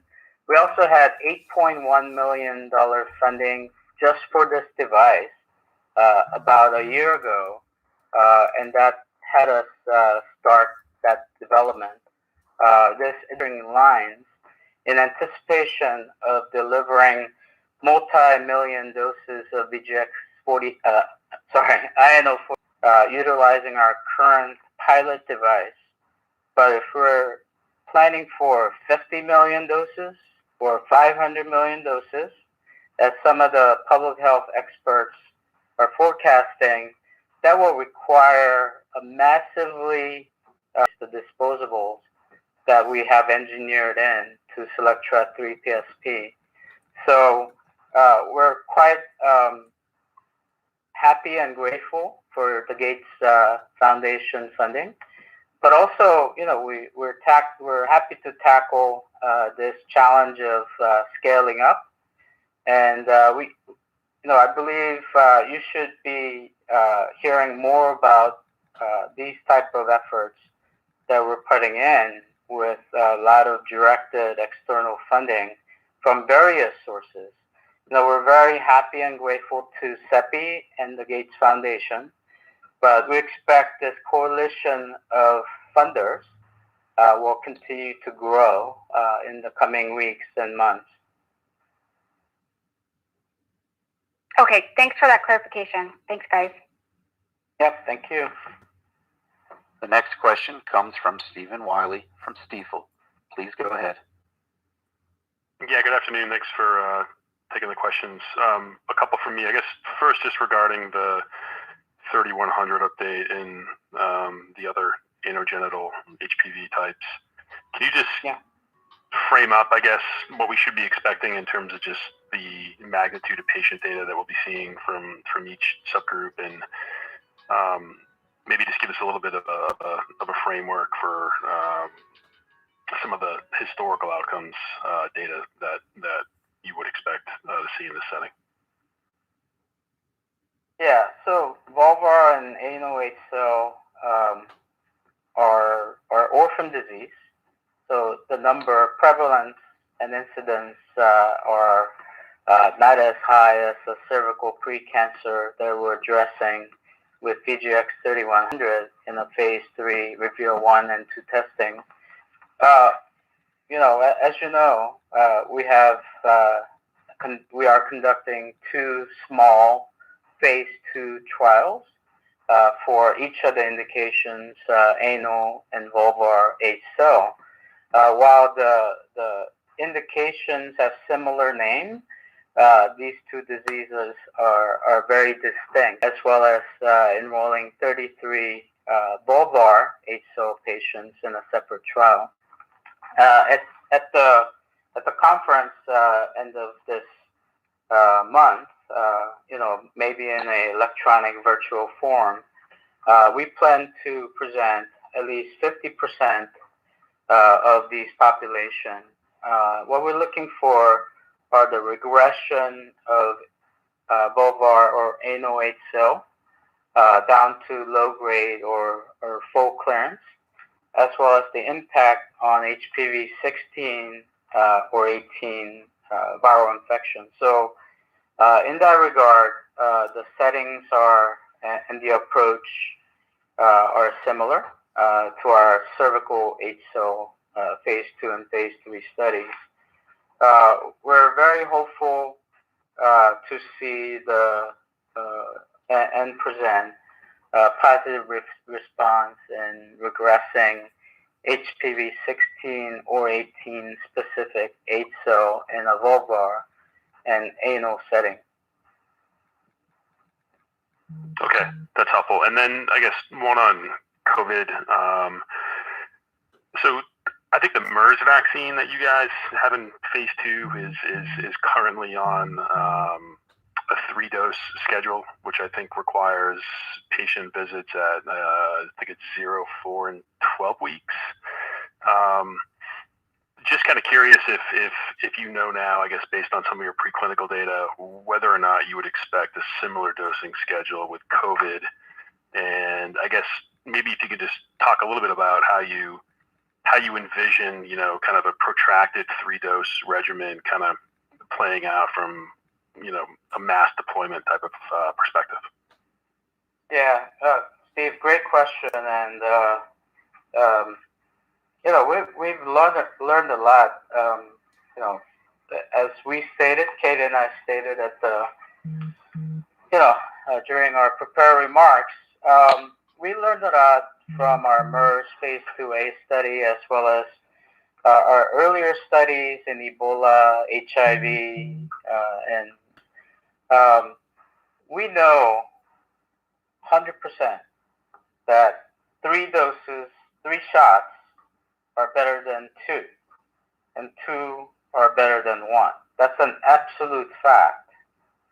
But we've also learned efficient And sometimes in the MERS vaccines case, we were able to completely protect or have a very high protection in non-human primates with just a single dose.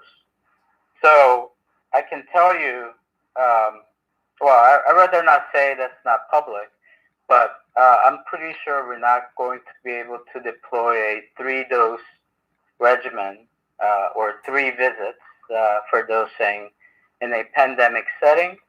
Maybe in Philadelphia or LA, but not across the globe. So we're looking for what the WHO and others have looked at as a target product profile in a successful vaccine for COVID-19. That's the level that we will be testing. So, I'm trying to dance around without providing any non-public information, but guess what? You're going to be able to see that very quickly in another month. So, I think you should stay tuned, but I can tell you it's not, pandemic response is not going to be optimally done with 3-dose regimen. And is there a maximal amount of vaccine, I guess, from a milligram per dose perspective that can be administered via the 3PSP device? Yeah, it's about 100 microliter volume delivery route for a vaccine. One limitation is the volume to deliver. So, applications, and it's available for anyone to look.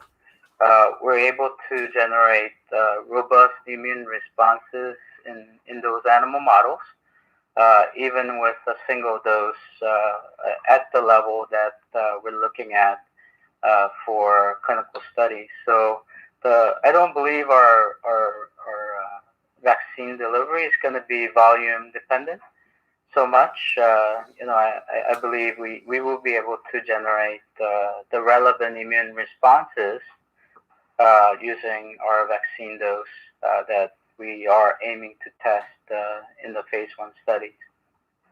Okay. So maybe just asked another way, I guess the top dose that was explored in the MERS trial was 0.6 mg. Should we assume that that's the highest dose of vaccine that you can provide for COVID, or is there more room in terms of being able to concentrate down? Yeah, not at all. In our Ebola vaccine studies, with a similar type of setting, our higher dose was at 2 milligrams. Okay.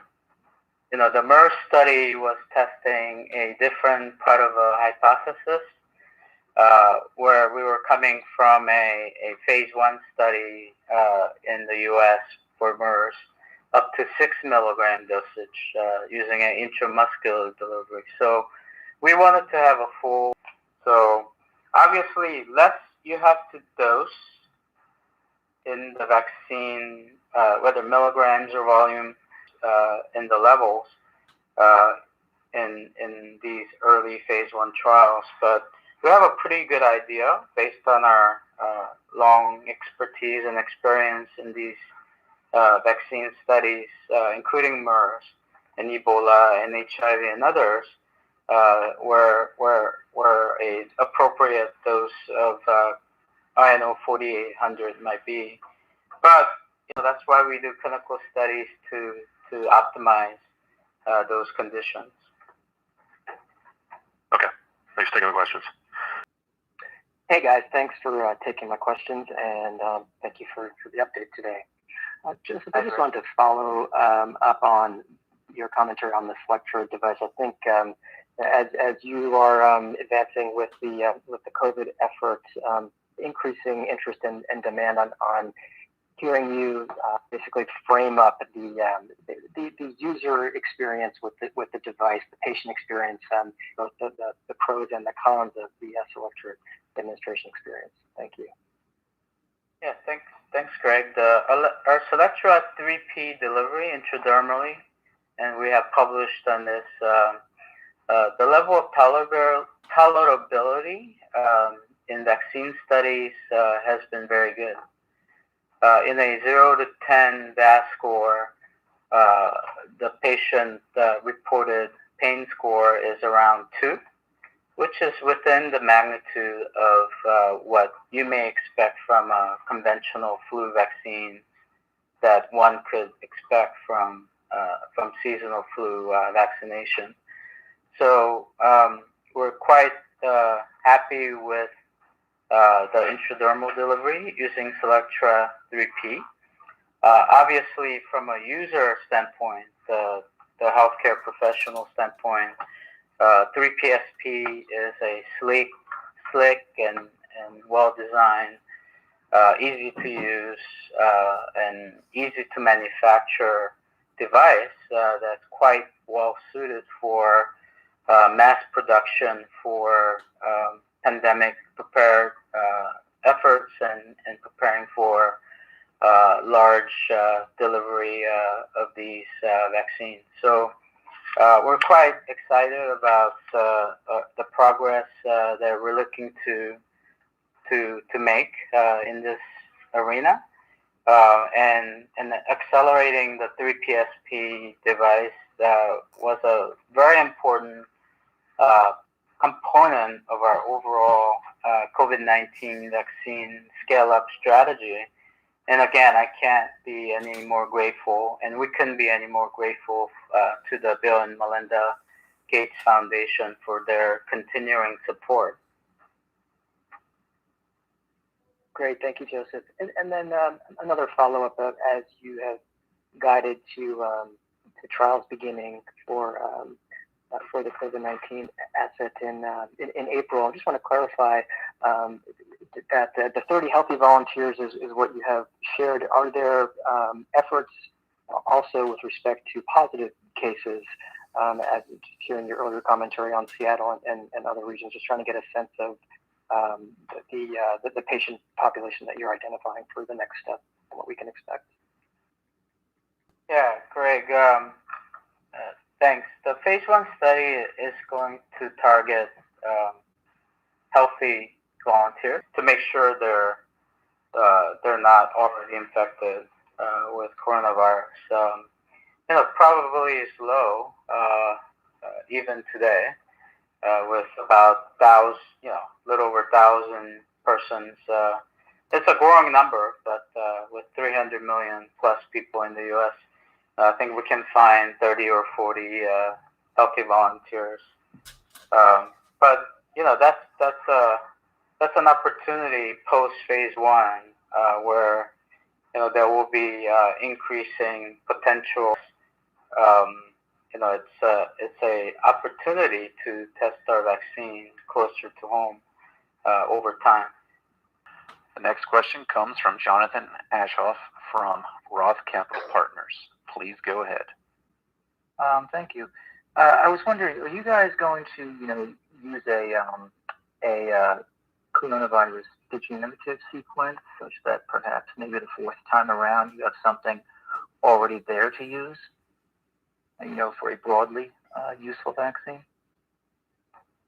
I'm sorry, can you say that again, Jonathan? Are you going to use a degenerative sequence to generate perhaps a coronavirus vaccine that could be useful against, potentially all of the coronaviruses that we might encounter, such that there is one that you have in hand, tested already, the next time there's one of these outbreaks? Yeah, that's a very, very good question. There are divergence in these different viruses in the coronavirus family.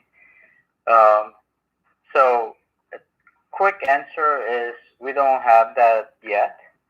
Our focus is on dealing with this COVID-19 pandemic.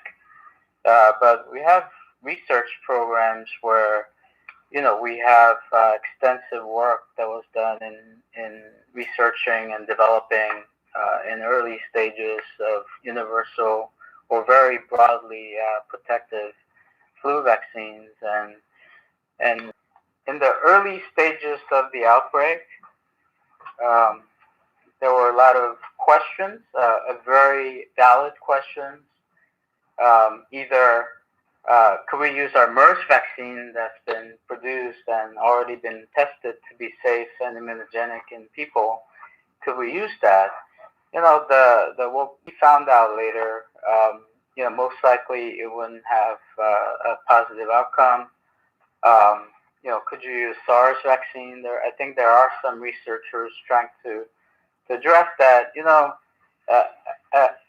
From our understanding in vaccinology and immunology, those are good tries and good questions. I think it's not going to end up in a very positive outcome. But you're thinking of creating preset vaccines for future outbreaks is almost similar to what started CEPI. The global organization that's really at the forefront of combating these future and current epidemics. That's what their thesis was, that we should at least make vaccines against known crazy pathogens, really scary pathogens. And that's how they were able to fund our MERS and Lassa fever vaccine development. And having them in 2020 outbreak with COVID-19, I believe made a huge difference compared to when we didn't have CEPI just 3 years ago. So, I believe organizations like CEPI and responding, even companies like Inovio and Moderna and Novavax and others,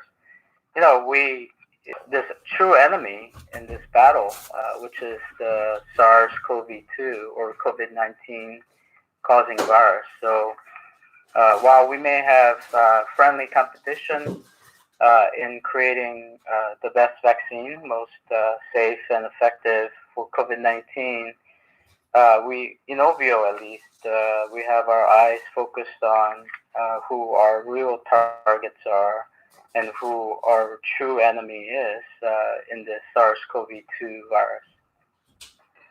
Joe, how long do you think someone has to wait after receiving the first dose to have, a useful immunity? Great question.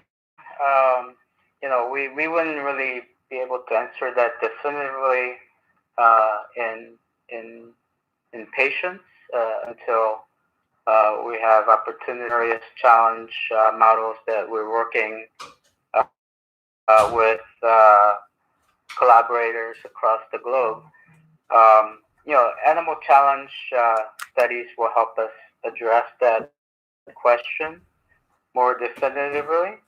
But in MERS and, as early as 2 weeks, 3 weeks after the vaccination, you have built sufficient level of immune responses and, more different arms of the immune responses that you can generate, I believe could be additive. So, one of the advantages I see that Inovio's DNA medicines platform has is the hallmark of the immune responses for our vaccines or immunotherapies has been our ability to generate very strong antigen-specific CD8 killer T-cell responses, along with antibody responses directed to the target antigen. So, I think higher the level, the better, and multiple arms that you can access through vaccination should be helpful. Okay, and then lastly, when you said multi-year for a cash runway, it looks on my model to be about 3 years. Is that in the ballpark? Yes, that's in the ballpark. Thank you very much. The next question comes from Ram Selvaraju from H.C. Wainwright. Please go ahead. Thanks so much for taking my question. Hi, thanks. So just a few that are non-COVID-19 and then a couple on COVID-19. Firstly, can you comment on when we might see the /2A? Yeah. I believe this year. Study is finishing up now, and we should be able to see. We have some of the data that's driving a lot of the study from phase 1/2A study this year in 2020.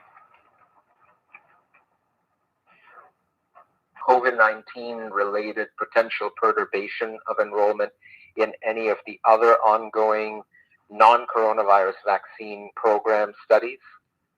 No, not yet. Okay. While it's always a possibility and has been a concern, it has not impacted any of our reveal or other clinical studies.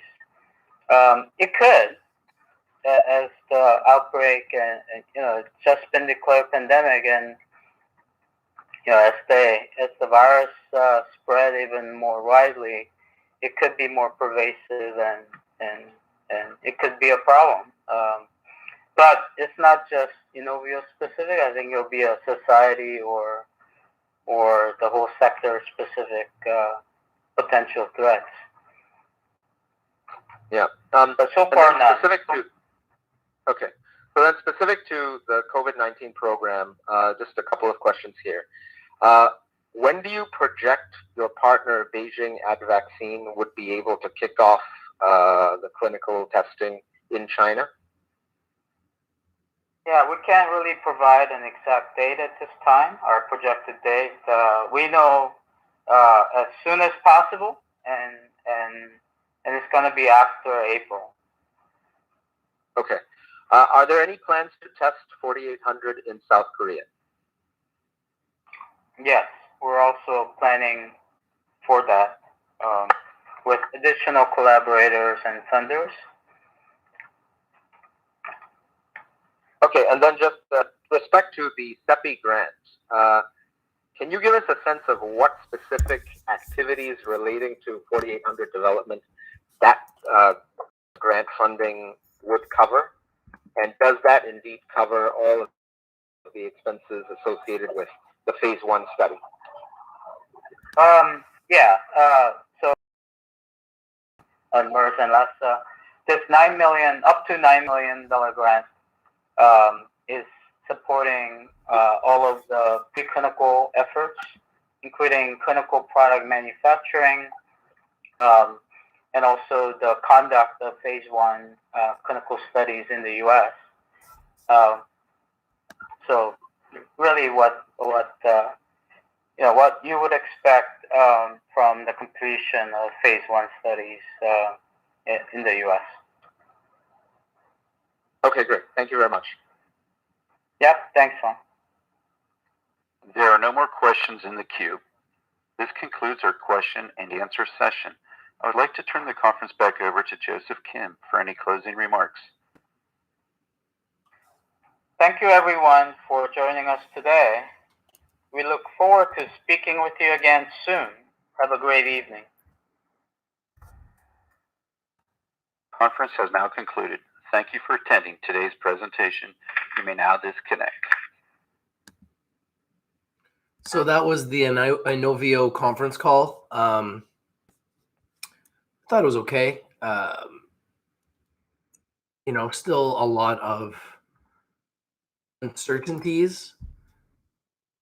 And obviously there's no guarantees of anything. So it's going to be interesting to see what happens. But the market has tanked today hard, and it's still tanking hard. I don't know when the end is near, guys. So we need to look at shorting the market. We need to look at volatility indexes, reverse ETFs, inverse ETFs, shorting the markets. I mean, this is the new world, right? So this market is really heavily under pressure. And I didn't even realize this, but tomorrow is Friday the 13th. So to make things even more crazy, we got to deal with a Friday the 13th tomorrow. So everybody stay tuned. So stay tuned. This is your boy, Rich from Rich TV Live. If you're not winning, you're not watching. We bring in the news, we bring in the winners, and we bring them to you first. Very red day today. NBA shut down. Major League Baseball shut down. NHL shut down. Major League Soccer shut down. Everything in North America shut down. It's your boy Rich from Rich TV Live. Not saying you should panic, but stay safe, everybody, and take precautions.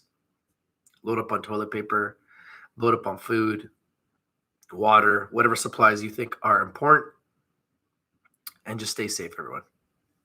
I'm out. Peace.